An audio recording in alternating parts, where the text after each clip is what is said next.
আসলেই বাংলাদেশের যে রাজনীতি, এটা মানে সুষ্ঠু ধারার রাজনীতি যদি চলমান থাকে, তাহলে কিন্তু জনগণের আপনার আশা আকাঙ্ক্ষার প্রতিফলন ঘটে।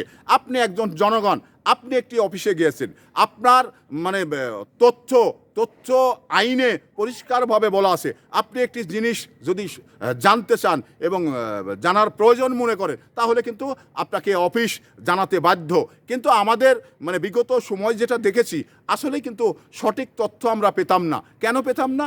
না পাওয়ার পিছনে কারণ একটি জবরদল সরকার এদেশে অবস্থিত ছিল, যার কারণেই কিন্তু আসলেই সঠিক তথ্যগুলো আমরা জনগণের সামনে উপস্থাপন করতে পারিনি, জনগণ জানতে পারিনি। কারণ এই বাংলাদেশ চলে হলো জনগণের ট্যাক্সের টাকায়। তাহলে জনগণকে তথ্য দেওয়া হবে না, এটা কোন আইন, এটা কোন গণতন্ত্র?